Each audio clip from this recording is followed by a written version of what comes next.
Ole, các channel là cái lâu lom để vec chewa tun trum chu he video chuan ti lo dan ang devin I hours kan man tur poimo abula te hian pakhatte te ron lak chua thin ania kha kan lo entel don nia.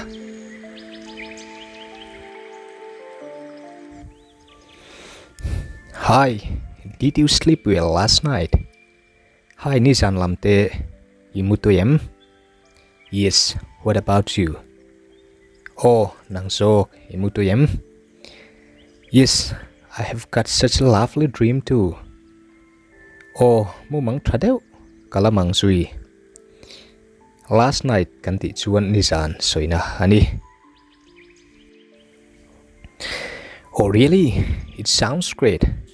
Could you tell me what exactly your dream? Oh tak mo. Avat have eng chi ange imu min han rilte mu manga chuan. Yes, I saw a childhood friend and we are hunting a bird with slingshot. Oh, kanau panlaya ka thian te ka hmuwa. Sairo kherin sava kan lo vea. Childhood no panlai ti nani. Wow, this look awesome. Do you really know how to use slingshot? Wow, ava traum veo. Sairo kher chu ithiam re ngami. I'm the best among us, you know. Most of them will love to come with me, cause I have shared with them too. Isiem kan singa chuan kathiam bera kabula kalhi an chak theilu tuka achan chu ka pek ve thin wangani use mang tina ani. You have such a kind heart, my friend, and keep doing the same momentum. Rilu thatak hina yani ka thian vong nung se lang che. Usually we does it, and my dad also told me to share with them. That's why. Atlang puin kan ti ve dan hian ia kapa hian pe ve thin ro ati boka chu wang chu nia. Usually kan ti chuan atlang puin tina ani. You're same like your father too. That's why everyone loves you and keep coming to your home. Ipa ang chi ini nang po hi. Hey wang hian alom mi tu mai po hian an ngai na che. Inina an local fo ni. Thanks for such lovely compliments. Itong kam tra wangin kalome. Titiang chin ibi fak derna wangin kalome. Font ngay na laugh ti in karon da font ti ay laugh ti po mantay ani. I'm dead serious. Katitak takalom. Let's change the topic. You make me uncomfortable. Kan tu say lai hi thak tiang kau mi tin nuam lo vekania. Uncomfortable ti chu nuam lo om nuam lo soina ani. Don't be so childish, my friend. Triana, no pang sia lutuk lo te khai. I'm being serious. If you keep on giving me good comments, that's make me uncomfortable. Katitak takalom. Min fak vakan ko manuam lo. Mo. If ti chu chuan, if you love me, min mangai chuan. Okay, I got it. Are you not going to apply a new job where they have updated recently? Ole, kasrie, tun naya nathar hanlo update ka itivate hin don lo ami. No, there's no point to apply that job because they already selected who's gonna get that. Ai, kana hanti ve chin kan om sia om lo. Achan chu kana mutur te chu an thlang fel vek to lo. Recently, tun nai, tun mei, na chin lok tiang chi say naka ani. Are you being serious? How is possible?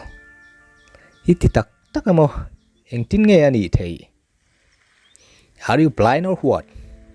Each and every government job they already selected before facing examination and interview. Don't you know that?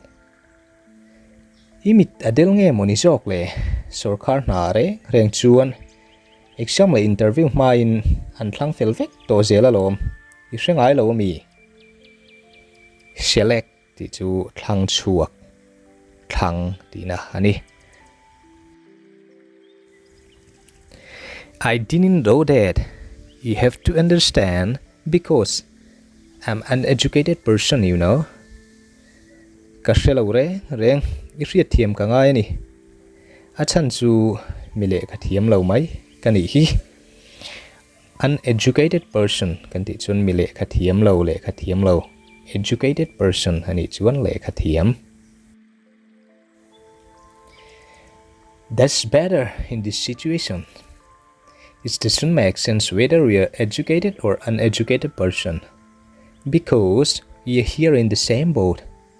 We have spent lots of money to get this position, but nothing we can do in this situation.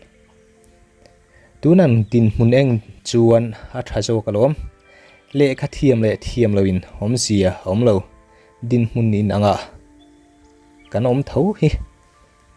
Hetiang din mun thleng tur hian poisa tam tak ka senga ma se tun din huna chuan eng ma kan ti thei chuang lo ani hi. Situation kan ti chuan din mun tun din mun soina ani. I got it. Mizo also become worse now, so you should use your common sense and better to run your own business, I guess. Kasrie Mizoram po hi tuna chuan siat lama pan me ka song ani hi. I thuak mangla mania business ti mai hi a thaber zokin ka ring. This is a great idea, but without capital we can't do nothing. That's why we need some money to run our own business too. Ngai dan thatak ani ma se capital tel lo chuan engma kan ti thei lo. Chu wang chuan mani sum don na khoi tur po hian poisa kan mamo sia. Capital kan ti hian poisa thil ti na tura poisa man na tur nang ma ilo nei sa kami soina ani. Dorte iran dona capital in ai angai chumi capital kan ti chu thil izor tur valei na tur soina ka ani. Tiang chuan hachiang ang. That's absolutely true. Anyway, it's time to go for lunch, so I gotta go. You'll see you soon. Adik tak zatani, yang po chuni se chun cho ay hundon. Kakal po tange. Kanin mule tuay don niya. Okay, take care and enjoy your meal. Ole, thade wino so ituile. Soon kanti chuan tuay. As soon as possible mo athei angarangin soon ti chu thuai ti na hani. Let's have a look few watt power trend khatte in en le tiang kan ta na tong kai thei tur hunt kan ti chuan ve pel mi tha tuma pel mo satha tuma pel ve khami soina kha ani. Heta kan lo man kha hunt kan ti chuan hunting ti akan lo man kha ing kan bel chon continuous timiek soina ani kha. Slingshot sidecar mo catapult po antibok. Compliment fuck in fuck there na mi thil thati soya kami in fuck soina ka ani.